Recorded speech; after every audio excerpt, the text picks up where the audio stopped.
Bonsoir. Aujourd'hui dans Lumière intérieure, j'ai l'honneur et la joie de recevoir un auteur, chroniqueur radio sur Europe 1 et avocat, Roland Pérez. Bonsoir. Bonsoir Roland Pérez. Merci de m'avoir invité. Merci de nous faire l'honneur de venir sur ce plateau de KTO. Alors comme beaucoup de téléspectateurs, j'ai lu et énormément aimé votre premier ouvrage que j'ai là, Ma mère, Dieu et Sylvie Vartan. Et ce livre m'a fait beaucoup rire avec beaucoup de tendresse et ému aussi. Je crois que les gens vous le disent, c'est un livre à la fois très drôle et très émouvant. C'était votre premier ouvrage, un ouvrage autobiographique qui a fait l'objet d'un film qui a eu un succès qui vous a dépassé. Oui, absolument. Oui, c'était en fait quelque chose de nécessaire quand j'ai écrit ce livre. Je pensais d'abord le garder que pour moi. Je pensais que ça n'allait intéresser que mes enfants, mes frères et sœurs, pour sourire. Donc voilà, quand je me suis mis à la quête d'une maison d'édition, j'ai apporté ce manuscrit.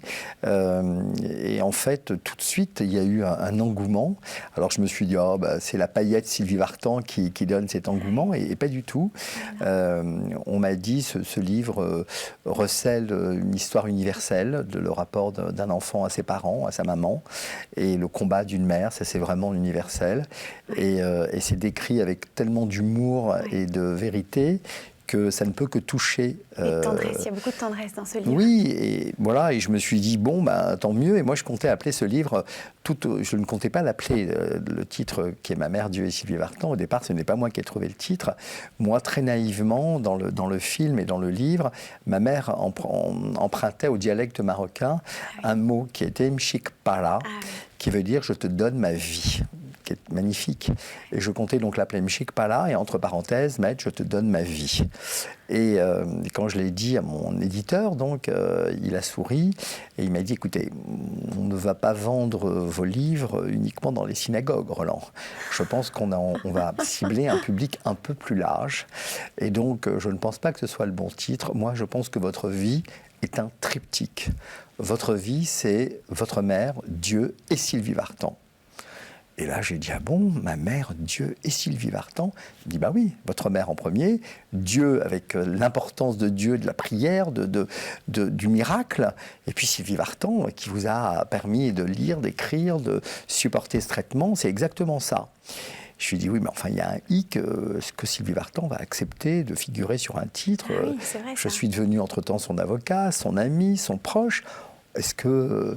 oui, elle connaissait déjà cette histoire. Oui, elle connaissait déjà l'histoire, heureusement. C'est comme ça que j'ai accepté d'écrire le livre. Et là, je me suis empressé d'aller la voir. Je lui ai livré ce que pensait l'éditeur. Et elle m'a dit, ah non, surtout pas. Moi, à côté de Dieu, c'est un sacrilège. Et je lui ai dit, bon, je comprends, tu as raison. Et là, son mari est américain et lui, il a le sens de la formule, il a le sens du marketing. C'est le producteur de Barbara Streisand, de Bette Midler, de tous les films américains. Et il lui dit, it's so wonderful, it's amazing title. Et Sylvie a dit, ah bon? Elle dit, ah bon, tu trouves? Il lui dit, mais bien sûr, c'est très marketing, c'est exactement ça. Et du coup, elle m'a donné son autorisation. Et c'est comme ça que ce titre, qui claque, c'est vrai, ce titre claque, je crois qu'il a beaucoup interrogé les gens. Ils se sont dit, dans les salons du livre que je faisais, tout le monde se demandait ce que foutait Dieu avec Sylvie Vartan. Et c'est comme ça que le livre s'est fait connaître et que l'histoire s'est fait connaître. Mais moi, j'avais été alertée par ce ravissant surnom, « Je te donne ma vie » que je ne saurais pas prononcer, qui est d'une très très grande tendresse. Donc on peut dire aux téléspectateurs, s'ils ne l'ont pas lu, que c'est la manière dont votre maman vous appelait. Oui, elle appelait chacun de ses enfants. Et donc moi, à chaque fois que j'avais un voile de tristesse, à chaque fois que j'avais peut-être parfois un voile de découragement, ne pouvant pas marcher, étant à quatre pattes dans cette petite HLM bigarrée du 13e arrondissement, ma mère me prenait dans ses bras et elle me dit « Mchikpala, tu vas avoir une vie fabuleuse ». Et un jour, je pensais que c'était mon prénom, Mchikpala. Quand j'ai compris que ce n'était pas mon prénom, je lui ai dit « Mais ça veut dire quoi, Mchikpala ?» Et elle m'a dit « Je te donne ma vie ». Il y a aussi cet épisode dans le livre où vous dites vous avez voulu l'appeler comme ça un jour de chagrin et elle se fâche. Et elle m'a dit non. Non, un enfant ne donne jamais sa vie à sa mère. C'est sa mère qui donne sa vie à son enfant. Ça, c'est très beau. Hein. Et c'est comme ça qu'effectivement, j'ai grandi avec Mchikpala jusqu'à... C'est comme ça que vous appelez vos enfants? Bah oui, jusqu'à son dernier souffle. Et vous savez, l'actrice formidable, Léla Becti, qui incarne ma mère, avec qui on a beaucoup, beaucoup travaillé, beaucoup parlé, beaucoup échangé, avec qui on s'est énormément rapproché. Elle m'a, le jour du tournage, à la fin, le dernier jour du tournage, on était tous là, tous émus, parce que c'était une aventure qui prenait fin, en tout cas sur le tournage. Et elle avait fabriqué à peu près une centaine de petits porte-clés où il était marqué Mshekpala, qu'elle a distribué à tout le monde. Elle a mis ses clés dessus. Et sur son téléphone, quand je l'appelle, il y a marqué Mshekpala. Ah, c'est très touchant. Donc, ça, c'était une question que j'avais envie de vous poser. Est-ce que quand vous l'avez vu au cinéma, est-ce que c'est quand même étrange de voir des personnages qu'on connaît avoir d'autres visages? Ben, en fait, pas tant que ça, parce que je ne sais pas comment elle s'y est prise. C'est tout le sel et le miracle de ces acteurs et actrices. C'est-à-dire que quand on a commencé à travailler ensemble, elle n'a voulu voir aucune vidéo de ma mère. Ah, d'accord. Elle n'a voulu voir aucune photo. Ah oui, c'est étonnant. Elle m'a dit j'ai besoin de me l'approprier totalement, telle qu'elle l'a lu dans le livre, telle qu'elle l'a lu dans le scénario et telle qu'elle l'a découvert au travers de nos discussions, des échanges qu'on a eus, qu'elle a eus avec mes enfants, avec mes frères et sœurs. Elle s'est beaucoup, beaucoup investie et elle a convoqué elle-même, venant d'Afrique du Nord, elle a convoqué ses souvenirs. Elle avait vécu beaucoup avec sa grand-mère et elle avait convoqué un peu cette manière d'être un peu à l'orientale, à la fois en France. Donc, tout ça, elle en a fait un espèce de mélange d'influences, de souvenirs, de ce qu'on a pu se dire. Et Esther lui est venue tout à fait naturellement. Et elle lui ressemble à vos yeux? Ben oui. Alors d'abord jeune, elle ressemblait jeune. Parce que vous ne dites pas qu'elle est rousse, votre maman? Alors elle était rousse à la fin, parce que pour les cheveux gris, vous savez, rousse blonde. Ah d'accord, ok, mais elle n'était pas née rousse. Oui, mais en fait au début elle était brune, très brune. Ah oui, donc brune et ça mate. ça vous évoquait ça? Oui, j'ai montré des photos, tout le monde m'a dit, les producteurs, le réalisateur, m'a dit c'est fou. Ah, donc ok. Donc il y avait cette ressemblance, ce visage fin comme ça. Et la personnalité, elle l'a rendue? Elle est flamboyante, Leïla, parce qu'elle a 4 enfants. Elle était enceinte de son 4e enfant quand elle tournait le film. Ça tombait bien. C'est une mère louve, ah oui. comme on ne peut pas l'être. Je l'ai vue faire, je la vois faire. Quand donc on déjeune ensemble, elle règle au téléphone ses enfants, la viande qu'elle doit commander, le truc qu'elle fait livrer. Je lui dis, mais c'est pas possible, on dirait Esther. Fait pour ça. Elle est faite pour ça. Elle adore la famille, elle adore évidemment ses enfants, c'est sa vie, c'est sa passion. Donc oui, elle s'est retrouvée en Esther. Je pense que si un enfant, et que Dieu préserve, est un problème, je pense qu'elle serait comme ma mère, c'est-à-dire une battante déterminée. Donc oui, c'était un très très bon choix, Leïla. Ça doit être impressionnant. Et alors la suite, c'était Dieu, Lydie. Ma mère, Dieu et Lydie. Ma mère, Dieu et Lydie. En fait, quand j'ai écrit... En fait, beaucoup de personnes ont joué un rôle fondamental dans cette histoire. D'abord, Isabelle Morizet a joué un rôle fondamental dans cette histoire parce que ça a été la première à qui j'ai adressé mon manuscrit qui n'était pas sorti.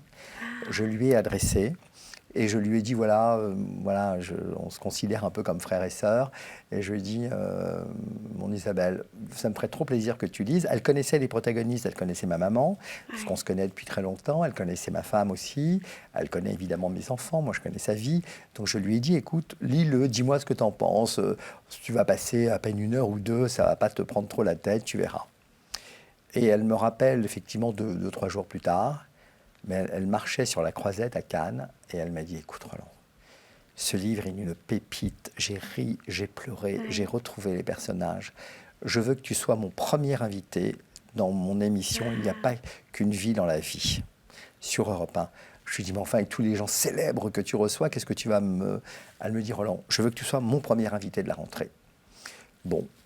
Je n'ai pas boudé mon plaisir, évidemment. Donc, je connais Europe 1, donc je travaille à Europe 1. Donc, évidemment, je viens dans les studios, on enregistre l'émission, je pleure avec elle, je ris avec elle. Et elle a une façon bien à elle, Isabelle Morizet, de présenter les choses.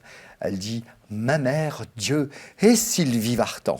Et là, au fond de sa campagne, la présidente de Gaumont, Sidonie Dumas, est en train de faire sa cuisine. On est un samedi aux alentours de midi et elle dit « Mais qu'est-ce que Dieu a à voir avec la chanteuse Sylvie Vartan ?» Et là, elle prend le temps de s'asseoir pour écouter cette histoire invraisemblable, comme elle me le dira quelque temps après. Et donc, quand elle rentre le lundi à son bureau, elle dit à son équipe « Il faut que vous vous procuriez un livre ». Elle donne le titre. Et là, de sa besace, un collaborateur sort le livre en disant « mais c'est incroyable, on l'a reçu d'une productrice avec laquelle on a déjà fait des films qui s'appelle Sophie Tepper. Et elle nous a proposé justement d'adapter au cinéma ce livre. Elle connaît Roland Pérez et elle en a discuté avec lui. Et c'est incroyable que tu nous en parles. Et c'est comme ça que, 24 heures plus tard, j'étais avec Sophie Tepper dans les bureaux de la Gaumont. Et là, Sidonie Dumas m'a dit « Votre mère est une héroïne de cinéma ». Ah, excellent. Et c'est comme ça que l'histoire a commencé. Donc Isabelle a joué un rôle fondamental. Et ensuite, pour en venir à ma mère, Dieu et Lizzie, c'est Sophie Davant qui avait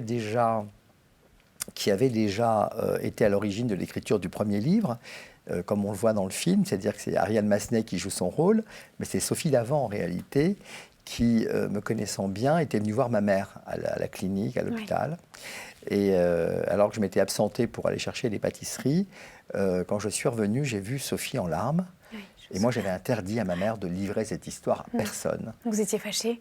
Vous avez deviné? Pas fâché, mais j'étais contrarié parce que je lui ai dit « Maman, je ne veux pas raconter cette histoire à personne, elle nous appartient, elle est folle, elle est dingue. Sylvie Vartan va croire que j'ai intrigué pour devenir son avocat. » On voit ça dans le livre, c'est à mourir de rire quand vous rôdez autour de votre mère pour surtout éviter qu'elle parle. Oui, pour pas qu'elle parle. Et donc là, je me suis dit « C'est Sophie Davant, elle va pas. » Et quand j'arrive, je m'aperçois qu'elle lui a tout livré. Et donc elle est affaiblie, elle est fatiguée. Et quand je lui dis « Mais maman, mais pourquoi tu as raconté ?» Elle me dit « Mais tu m'as dit Sylvie, pas Sophie !»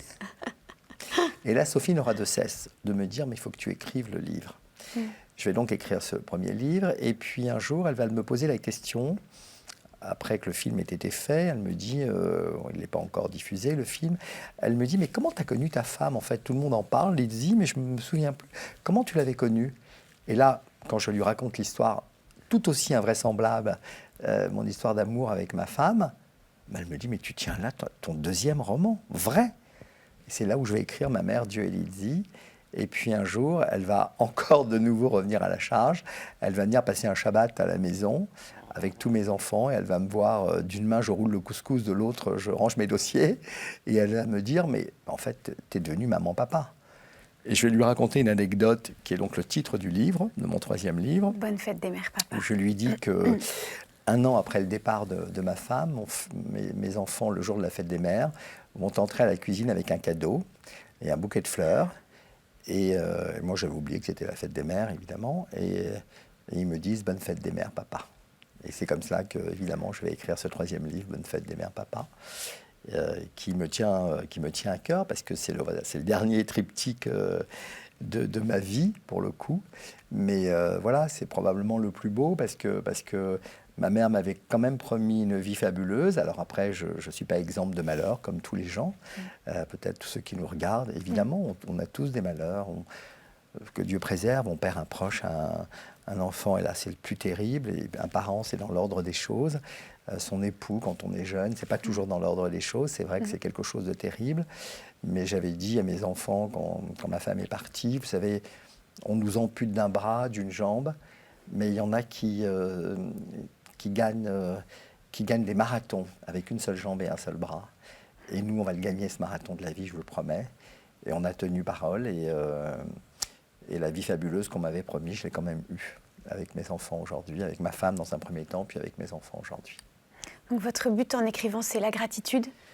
Oui, c'est dire merci. D'abord dire merci parce que, encore une fois, on n'a pas le monopole ni du bonheur ni du malheur.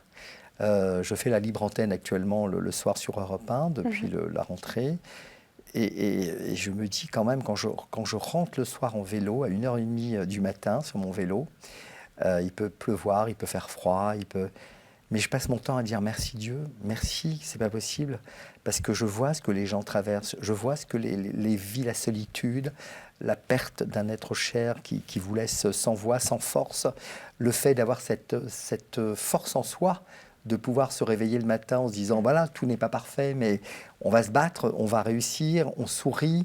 La vie, à la fin de la journée, peut être un un magnifique bonheur parce qu'on a fait une rencontre incroyable, parce qu'on a eu une bonne nouvelle, parce que je crois qu'on ne remercie pas assez. Et moi, plus je fais cette émission de Libre Antenne, je dis merci tous les soirs. Merci pour les belles histoires qu'on me raconte et merci parfois de ne pas être à la place de ces gens qui vivent quelque chose de terrible et pour lequel on est parfois très impuissant. Donc je me dis, il nous reste que notre caractère pour peut-être changer les choses. S'il y a un espoir de changer les choses, il faut aimer la vie, c'est une chance de croire, c'est une chance de se remettre aussi entre les mains de Dieu, c'est une chance de se rappeler que Dieu existe pour pouvoir aussi, cette peur de Dieu, c'est important pour moi, cette crainte, parce que je me dis, ça nous oblige quand même à bien agir, à avoir de bonnes pensées, de savoir qu'on est jugé aussi. C'est pas juste la justice des hommes, c'est aussi la justice de Dieu qui est la plus terrible à mon sens. Donc voilà, c'est des choses importantes pour moi avec lesquelles je vis, qu'on m'a transmis, que mes parents m'ont transmis. Et j'ai la chance d'avoir autour de moi des enfants qui sont pratiquants, encore plus pratiquants que moi, c'est-à-dire que à 18h à la tombée de la nuit, je ne peux plus les appeler. Le Shabbat, le vendredi, commence. Ils ont coupé leur téléphone. On sait qu'on va se revoir dans 1 heure ou 2 parce qu'on va passer le Shabbat ensemble. Moi, je garde encore mon téléphone allumé en me disant, mais s'ils m'appellent, s'ils ont besoin de moi, parce que je reste ma mère Esther au fond de moi. mais eux, ils ont coupé le téléphone, ils ont confiance. Voilà, c'est une force parce que ça leur a donné cette force de se dire que même dans les moments les plus difficiles, encore une fois, on est tous confrontés à des moments difficiles, mais ce moment difficile, ils l'accueillent en gardant la tête forte et la tête sereine pour pouvoir voir comment contourner ce moment difficile. Parce que quand on panique, on fait n'importe quoi et on se lamente et on en veut à tout le monde.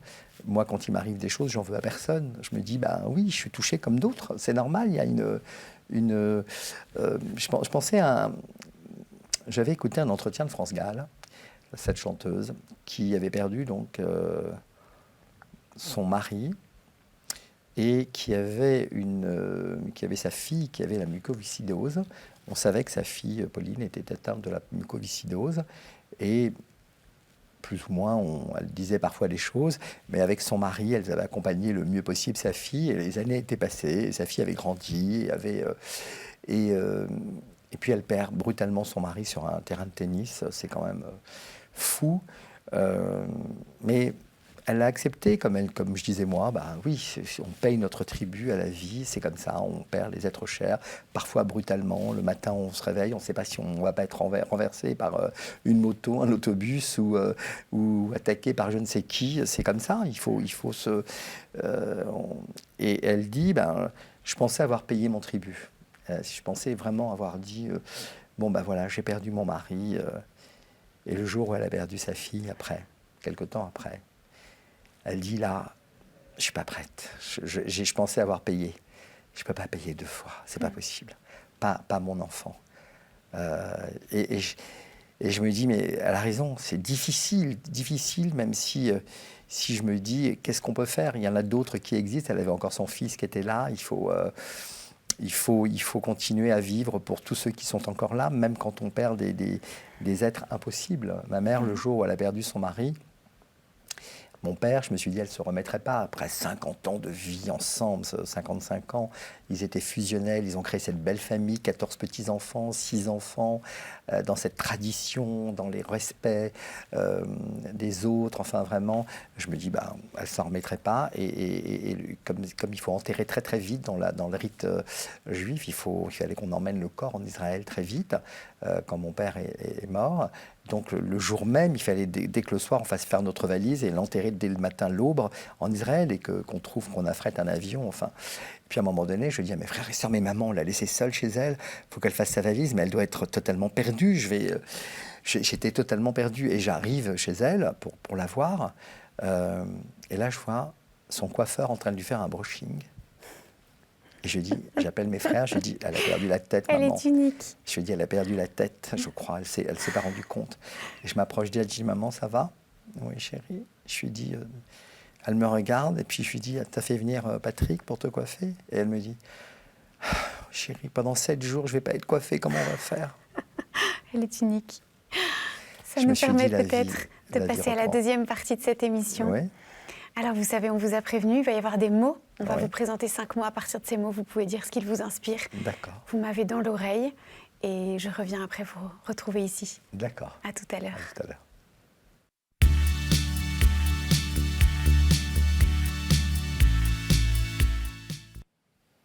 Nous sommes dans Lumière intérieure sur KTO et nous avons la joie de recevoir Roland Pérez. Alors, Roland Pérez, le premier mot auquel j'ai pensé en pensant à vous, c'était miracle. Ça a été tout le début de ma vie qui ne m'a jamais quitté, ce miracle. Oui, bien sûr, ça m'inspire des tonnes de souvenirs. Ça m'inspire évidemment l'attente de ma mère devant les bougies allumées de tous les saints qu'elle appelait à la rescousse du matin au soir. Toutes ces prières qu'elle psalmodiait dans sa bouche. Peut-être qu'on peut dire à nos téléspectateurs qui n'auraient pas encore lu le livre, même si certainement ils le liront dès demain matin, que vous aviez un pied beau, c'est cela ? Oui, je suis né avec une infirmité, avec un pied beau, un pied totalement déformé, qui ne pouvait pas se poser par terre, qui était totalement tordu et qui n'avait pas de talons. Donc la seule façon de pouvoir marcher, c'est d'être appareillé. Et ma mère a refusé évidemment le verdict des médecins. Elle disait toujours que les médecins soignaient, mais que Dieu guérissait. Et donc elle s'est tournée vers la prière, voyant que vraiment à l'âge de 5 ans et demi, tous les médecins qu'on avait vus étaient très sceptiques sur un autre traitement que celui d'être appareillé. Et donc ma mère a invoqué Dieu du matin au soir. Et puis un jour, une carte postale est arrivée d'un oncle du Maroc qui nous donnait un nom, qui était le nom de ce qu'on croyait être un médecin et qui savait être un rebouteux. Mais le rebouteux était mort et c'est sa femme qui va accepter d'accomplir ce miracle et qui fera qu'un an et demi plus tard, 18 mois après un traitement assez compliqué, j'ai pu marcher. Donc le miracle, oui, le miracle, je l'ai vu, je l'ai attendu, je l'ai vécu et j'y crois. Alors, ce qui est assez beau dans cette histoire que vous nous racontez si bien, c'est que votre maman, elle croit vraiment sans avoir vu, parce qu'elle reçoit la carte postale qui est la carte postale d'un chameau et elle crie déjà au miracle et c'est tout juste si elle danse pas dans l'appartement. Ouais. Et pareil avec cette femme du rebouteux, Madame Vergepoche, où elle l'embrasse et elle la bénit avant même de voir le miracle. Ça, c'est très fort dans votre livre. Oui, parce qu'elle est persuadée si on lui a envoyé cette carte postale, si mon oncle a pu trouver quelqu'un, mon oncle est au Maroc, sa voisine a une petite fille qui a le même problème que moi, elle est partie se faire soigner en France et elle est revenue, elle marchait. Donc mon oncle, quand il envoie les coordonnées de ce qu'il croyait être un médecin, pour ma mère, c'est terminé. Le miracle est arrivé. Elle prévient ses voisins, les commerçants qui la jugeaient, évidemment, qui la jugeaient un peu mal de ne pas accepter ce qui était proposé par les médecins, le fait que je ne puisse pas aller à l'école, de ne pas être appareillé. Les services sociaux commençaient à s'en mêler au risque de se voir privé de son enfant. On a failli me placer dans une famille d'accueil pour que je sois appareillé et que je puisse aller à l'école. Mais ma mère a tenu bon contre les services sociaux, contre la médecine, et parce qu'elle est persuadée que le miracle va arriver. Et quand ce miracle se présente sous la forme de cette carte postale, elle y croit, évidemment, dur comme fer, et elle va donc rencontrer cette femme qu'elle appelle d'ailleurs docteur et qu'elle appellera docteur jusqu'à la fin du traitement. Et on voit sa joie et on participe à sa joie, mais c'est assez fort, cette femme qui ne doute jamais. Et ça, vous le dites d'ailleurs, elle ne doute jamais. Ah non, elle n'a jamais douté. Ma mère avait une assurance qu'elle a transmise d'ailleurs à chacun de ses enfants. Elle a une assurance parce que ma mère était fille de rabbin, petite fille également de rabbin. Donc c'est une lignée de gens extrêmement pratiquants, croyants, qui sont des personnes qui officient. Et donc pour ma mère, elle savait que Dieu ne l'abandonnerait pas, que Dieu ne pouvait pas l'abandonner. Il fallait juste se rappeler que Dieu existe. Et c'est la raison pour laquelle elle a transformé notre maison en mausolée de prière, au risque de mettre le feu chez nous, parce que mon père se réveillait toute la nuit pour voir toutes ces bougies comme ça qui flambaient. Mais chacun des saints avait sa bougie avec des prières bien spécifiques et voilà. Et même après, évidemment, même quand le miracle est arrivé, que j'ai pu être soigné, elle a continué avec ferveur pour prier. Moi, quand j'ai commencé à la télévision, l'émission, quand je lui disais, mais maman, alors t'as regardé l'émission, t'as bien aimé, t'as aimé le sujet que j'ai évoqué? Elle m'a dit, écoute chérie, franchement, je t'ai pas écouté, pendant que tu parlais, je priais. Alors, vous racontez avec beaucoup d'émotion la réaction de votre papa à la mort de votre femme Lydie, mais en fait, vous ne dites pas du tout la réaction de votre maman. Et moi, en lisant, je me suis dit, mais est-ce que ça, par exemple, ça pouvait la faire douter? Est-ce que là, elle n'a pas attendu aussi un miracle qui n'a pas eu lieu? En fait, elle a été effectivement, comme mon père, mais extrêmement choquée de la mort de mon épouse, parce que quand je lui ai indiqué que ma femme avait un mélanome et que c'était un cancer de grade 4, mais que, voilà, que la médecine... moi, je ne savais pas trop, en fait, que ma femme avait refusé les traitements. Je savais simplement qu'on lui avait enlevé ce grain de beauté et qu'a priori, il fallait qu'elle soit surveillée. Mais ma mère, elle n'a pas entendu le mot cancer, elle n'a pas entendu le mot grade 4. Elle m'a dit, ça va aller, ça va aller, ça va aller. Et la vie était plus forte que tout. Donc, on a continué à vivre avec ma femme, avec mes enfants, avec ma famille, comme si rien ne s'était passé. Et c'est ce que voulait ma femme, quelque part. C'est ce que voulait ma femme. Ma femme était comme ma mère. Elle vivait dans une certaine irréalité. C'est l'irréalité qui a permis à ma mère de mener le combat qu'elle a mené. Et cette irréalité a permis à ma femme de tenir 4 ans et demi après la découverte de ce mélanome sans qu'elle n'ait aucun traitement. C'est-à-dire qu'avec un grade 4, les médecins m'ont dit que normalement on tient un an et demi maximum, et dans des souffrances avec des traitements. Ma femme n'a eu aucun traitement et elle est partie en 3 semaines comme si elle était partie d'un accident, mais elle n'a eu aucun stigmate de la maladie. Donc, et elle avait fait ce choix finalement parce qu'elle voulait tenir le plus longtemps possible de bonne apparence. Oui, avec une vraie vie, avec ses enfants. Donc, ma mère l'a compris. Ma mère était de la même race qu'elle. Donc, ma mère, quand sa santé a commencé à faiblir, qu'elle avait des problèmes de cœur, quand on lui a dit à l'hôpital, il va falloir, madame, qu'on fasse des dialyses, ma mère, elle a cru qu'on lui proposait de lui faire une manucure. Elle a dit, c'est gentil, merci. Non, non, pas du tout, c'est pas pour moi. Merci beaucoup. Et je lui ai dit, mais maman, c'est pas une manucure, c'est important. Elle m'a dit, chérie, il faut accepter, quand c'est la fin, c'est la fin. Je ne vais pas accepter, moi, de faire. Je ne vais pas commencer à vous fatiguer, à partir 3 fois par semaine dans des voitures, Qu'est-ce que ça veut dire? Que c'est comme ça qu'on doit finir? On doit finir totalement démunis, totalement... Non, non, non, non, chérie, quand c'est fini, il faut accepter. Et voilà, et je me dis, mais j'ai épousé la même femme. C'est-à-dire que ma femme aussi, d'une certaine manière... Donc oui, elle était, ma mère s'était reconnue en Lydie, et je pense que si elle avait eu le même âge et si elle avait été frappée du même mal, je pense qu'elle aurait réagi de la même manière. Elles se sont reconnues toutes les deux. Alors peut-être ça nous permet de passer au deuxième mot. Et ce deuxième mot, c'est fragilité. Cette fragilité, moi j'ai toujours, en ce qui me concerne, je la vois chez les autres. Je suis très ému de la fragilité des autres. J'en ai très peur pour tous ceux que j'aime, que ce sont mes enfants, que ce soit évidemment ma famille, mes amis, les gens que je connais. En revanche, moi je l'ai effacé. Je l'ai effacé parce que je n'ai jamais été considéré comme quelqu'un de fragile quand j'étais petit, même si ma mère me disait toujours ton pied malade. J'ai toujours été tellement heureux de vivre comme j'ai vécu, avec les voisins, avec mes frères et sœurs. J'étais totalement confiné dans ce petit havre de bonheur, dans cet HLM du 13e arrondissement, que je n'ai jamais touché de près ou de loin la fragilité. Et quand j'ai compris en fait que j'avais été quand même un enfant fragile, je me suis dit que voilà, si on n'en parle pas et si c'est pas quelque chose dont on nous affuble, cette fragilité finalement on la met de côté, quoi. On la noie un peu, on la noie dans plein de choses positives. Et donc voilà, pour moi en tout cas, j'essaye d'être le plus fort possible, parce que j'ai une chance inouïe. Dieu m'a donné cette chance, mes parents m'ont donné cette chance d'être debout, de pouvoir marcher, de pouvoir courir. Et j'essaye de mettre ça au service de tous ceux qui ont besoin de ma force, que ce soit évidemment mes proches, mais que ce soit également les autres. Et donc ce mot, je le connais, mais moi je l'ai tellement apprivoisé que je ne le vois plus. Il est pas... J'essaye de ne pas de ne pas incarner cette fragilité parce que j'ai besoin de venir en aide à ceux qui le sont vraiment. Peut-être que quand on vous lit et quand on vous entend, on se dit que cette fragilité de votre enfance et de ce petit pied fragile que vous aviez, ça vous a appris qu'on a besoin les uns des autres. Vous aviez besoin de ces frères qui rentrent et qui racontent l'école.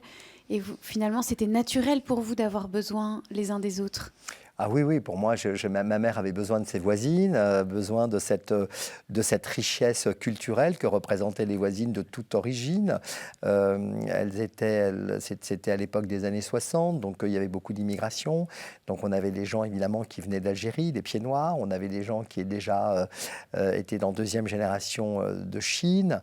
Il y avait des gens, évidemment, de toute confession, juifs, chrétiennes, musulmanes, et c'était une richesse qui m'a nourri, et on s'entraidait les uns les autres, on se respectait énormément. Ma mère me faisait des gâteaux pour l'Aïd, pour la fête de l'Aïd, et elle me disait va les porter à notre voisine. De la même manière, à nos fêtes, on nous apportait des victuailles parfois. Enfin, c'était un immense kibbutz de joie, et on s'entraidait évidemment les uns les autres, et encore plus évidemment dans notre famille. Et cela, ça existe encore pour vous aujourd'hui ?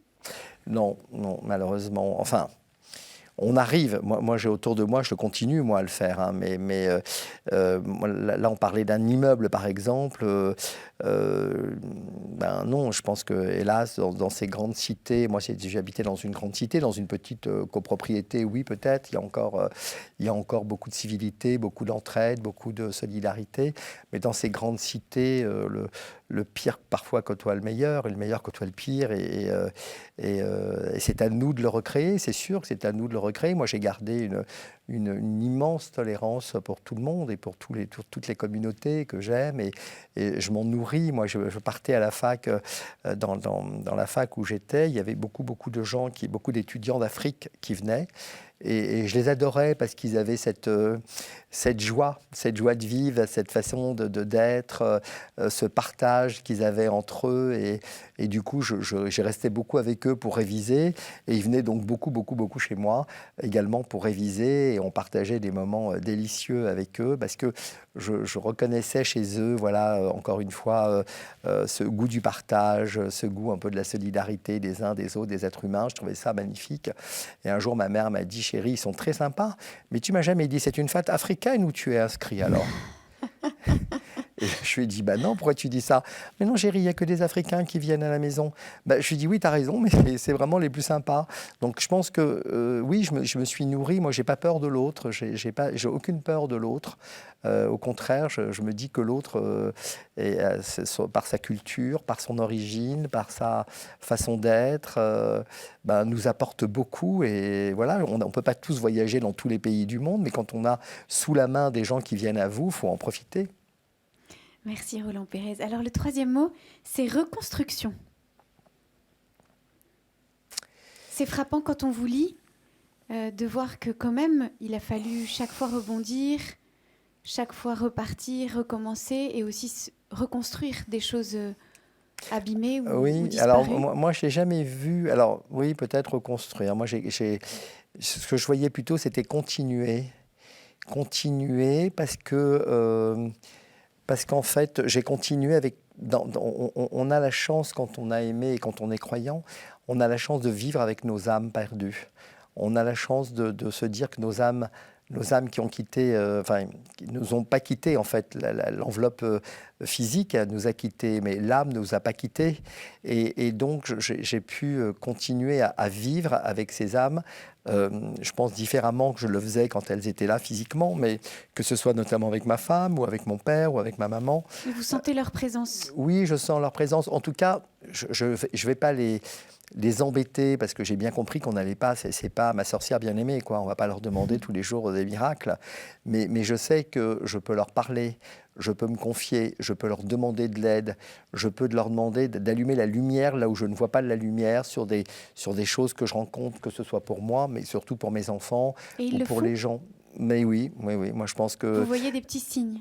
c'est-à-dire que quand j'ai pas de solution, quand je me dis, je ne sais pas ce que je vais faire là, je suis face à un vrai problème, je ne sais pas ce que je vais faire là, je dis venez-moi en aide, maman, papa, Lydie, montre-moi le chemin, montre-moi la lumière, montre-moi les choses que je devrais faire. Et puis curieusement, tout d'un coup, j'ai quelque chose d'évident qui arrive à moi.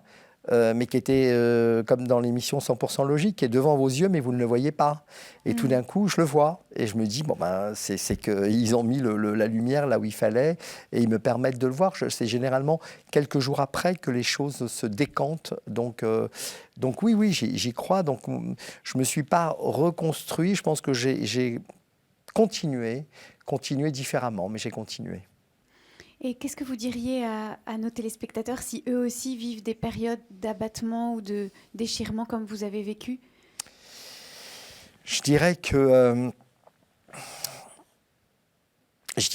faut d'abord, il faut accepter d'être touché par le malheur.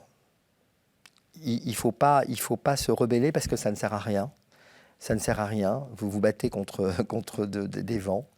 Il faut accepter, réfléchir, se dire que voilà, tout le monde, je ne connais pas une personne, même si on ne le voit pas, on ne le sait pas, mais je pense que je ne connais pas une personne qui n'est hélas pas touchée à la fois par la grâce, parfois du bonheur, mais aussi par le malheur, et parfois il s'accumule même. Mais je me dis que la seule chance qu'on a, si on arrive à accepter, c'est la seule manière de se reconstruire et d'avancer. C'est la seule façon d'accepter l'aide des autres, de s'ouvrir à d'autres choses. Et puis surtout, vraiment, moi je le dis, mais je ne suis pas du tout prosélytiste, mais c'est vrai que quand on a la chance de croire, c'est une force inouïe, c'est une force qui vous permet d'avancer. Donc croire en la vie éternelle, par exemple? Oui, oui, Croire évidemment. que la mort n'a pas détruit ce que vous Non, aimez? non, elle ne détruit pas. C'est une petite voix intérieure, c'est un accompagnement, on en fait quelque chose de ce qu'ils nous ont laissé, de ce qu'ils nous ont légué, de ce qu'ils nous ont transmis. Il faut pas juste, voilà, c'est pas juste une inhumation et on oublie tout. C'est pas un corps simplement qui se décompose, c'est une âme qui véritablement va trouver sa place d'abord, et puis une fois qu'elle a trouvé sa place et sans qu'on ait à la déranger de façon permanente, elle va à sa manière vous aider et répondre à des moments difficiles, parce qu'on a tous des moments difficiles de notre vie, mais si on garde les yeux ouverts, si on garde confiance, qui nous permet d'avoir un certain optimisme, moi je me dis toujours que le bonheur, c'est peut-être l'espoir d'être heureux demain.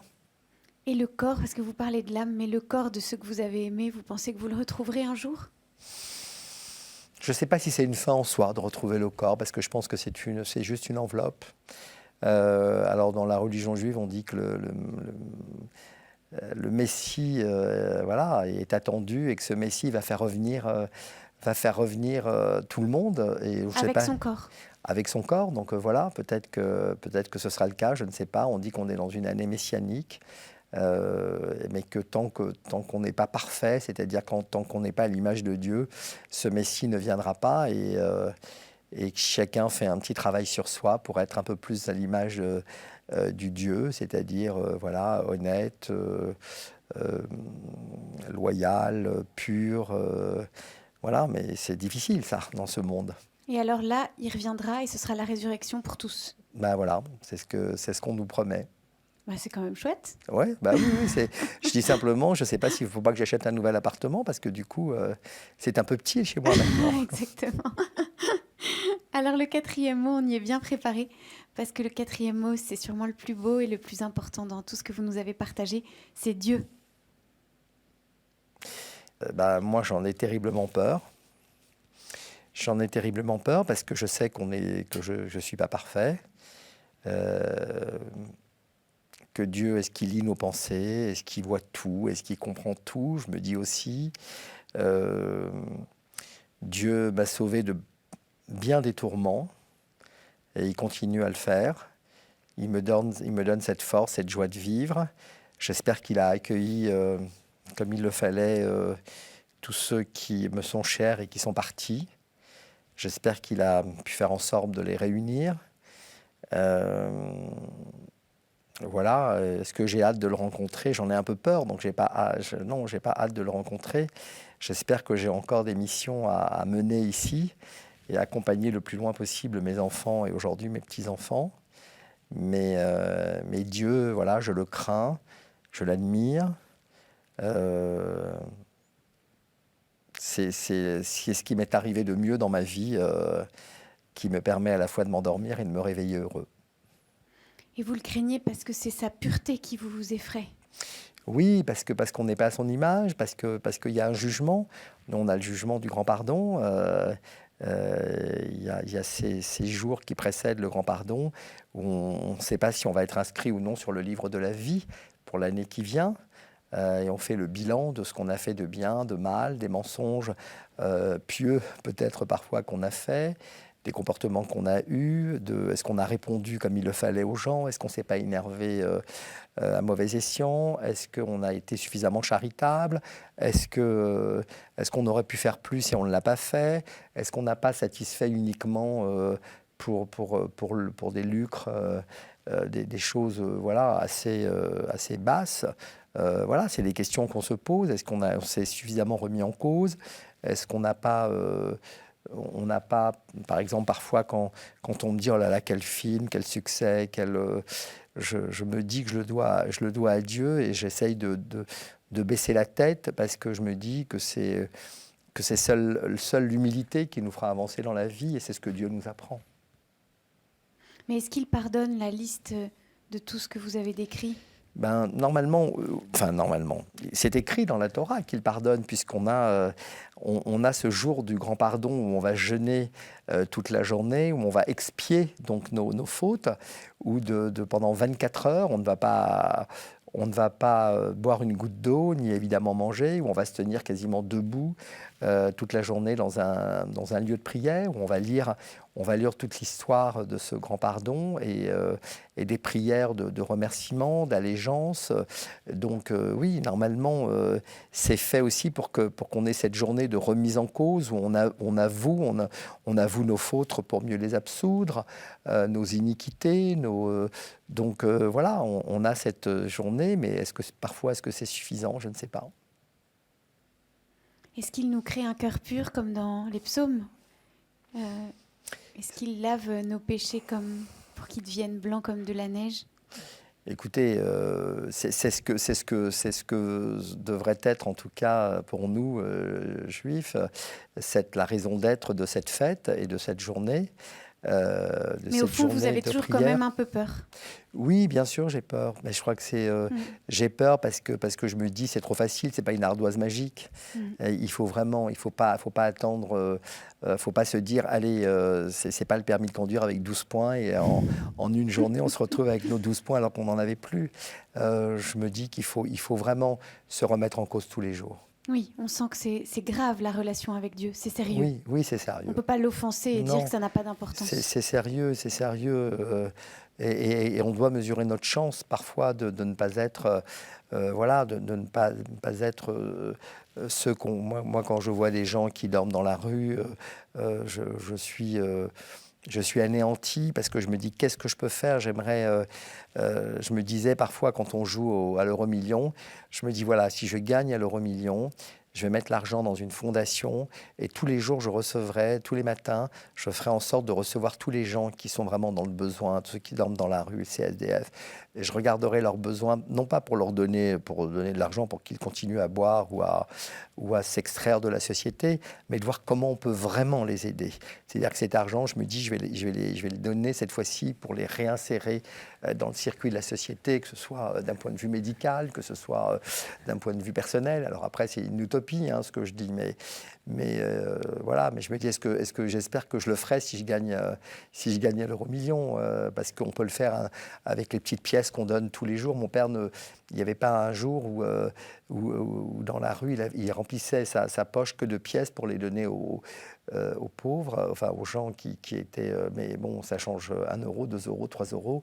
Si tout le monde le faisait, ça ne changerait pas grand-chose non plus, parce que ça ne leur permettrait pas d'avoir un toit. Et c'est ça qu'il faut voir et chercher. Et en même temps, c'est ça ce qui rend une société humaine. Oui, c'est pour cela. Et voilà, donc évidemment, j'ai ces rêves utopiques.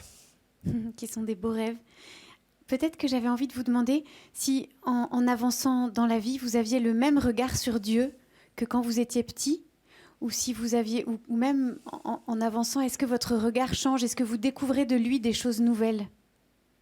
En fait, quand j'étais petit, c'était ma mère, Dieu. Hein. Donc moi, j'étais dans le regard je m'accrochais au regard de ma maman, et pour moi, c'était Dieu. Au regard voilà, il y avait Dieu et ses représentants. C'était mes frères et sœurs, les voisines, mon père, enfin voilà, et ma mère. Donc après, il y avait ces drôles de personnes, ces drôles de saints qui s'appelaient Raïm Pinto, Baba Salé ou Rabbi Meir Balanès, qui étaient des saints que ma mère invoquait.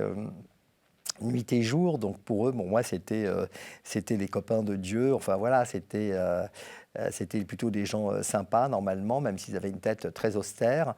Et c'était visiblement celle qui devait aider ma mère à trouver la solution pour moi. Mais j'ai pas douté une seule fois. Donc pour moi, il n'y avait pas de Dieu, mais il n'y avait pas de doute que ma mère réussirait, puisqu'elle me l'avait promis, et que ce que dit une mère se réalise. Et c'est après que j'ai apprivoisé en fait l'idée de Dieu, que j'ai découvert à ma bar mitzvah, même si dans la religion juive, la bar mitzvah, c'est une grosse fête, hein, c'est une grosse teuf, plus que le rapport à Dieu. Mais là, j'ai découvert quand même les synagogues, j'ai découvert la Torah, j'ai découvert... et puis, curieusement, c'est après mon mariage, et... c'est avec ma femme qui était devenue plus pratiquante que moi, que nous avons découvert, que je me suis familiarisé véritablement à l'importance de Dieu dans nos vies. Je ne l'avais pas totalement assimilé comme cela. Et voilà, et après, il a été mon plus fidèle compagnon, même si j'en ai peur, j'en ai besoin. Merci beaucoup, Roland Pérez. Merci de nous avoir partagé tout ça et fait voyager comme ça magnifiquement. Nous allons passer à la 3e partie de cette émission maintenant tout de suite. À tout de suite. À tout de suite.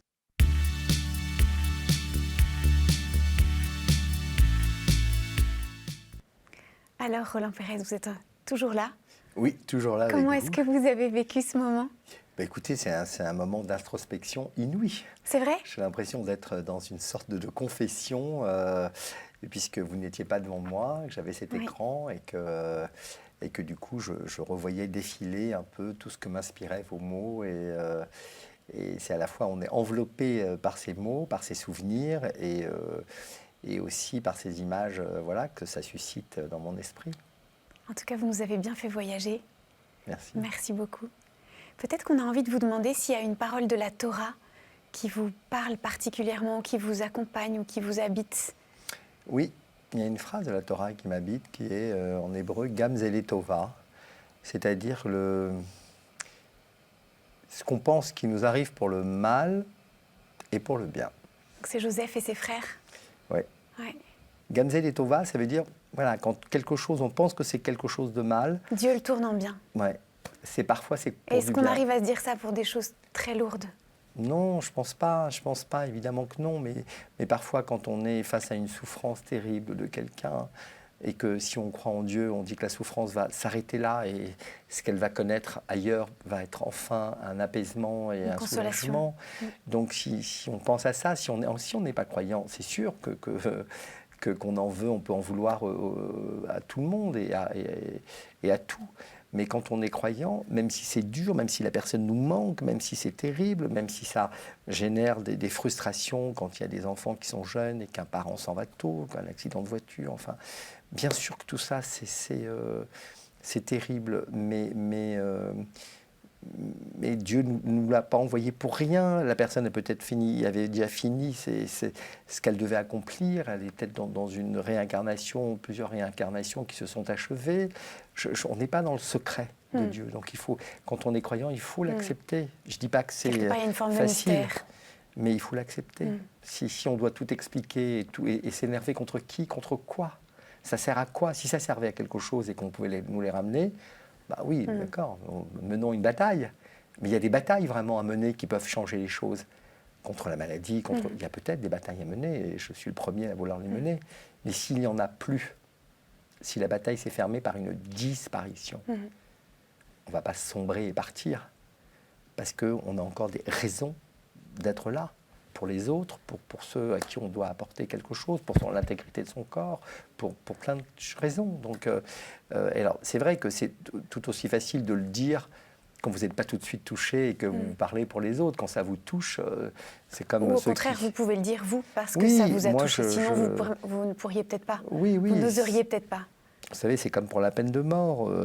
On est évidemment tous contre la peine de mort, enfin la majorité, parce qu'on dit que ce n'est pas la mort qui va réparer, qui va redonner la vie à la personne à qui la vie a été ôtée.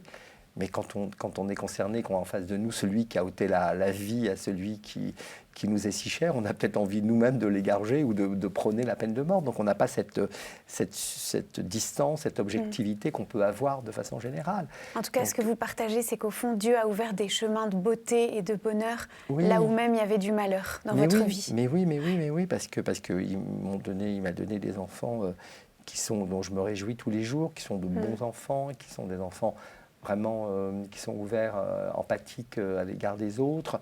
Ils n'ont pas fait de leur malheur une fermeture, ils en ont fait une ouverture. Ils se sont cognés à leur propre malheur, donc le malheur des autres, ils le comprennent, quel qu'il soit, que ce soit le manque, que ce soit la pauvreté, que ce soit la maladie, évidemment. Donc ils emploient beaucoup de leur temps à aider les autres, et ça, je me dis, c'est une réussite. Merci beaucoup. Merci. Roland Pérez, on était heureux. Je rappelle votre actualité. Bonne fête des mères, papa. Et je vous dis que vous pouvez retrouver cette émission sur ktotv.com.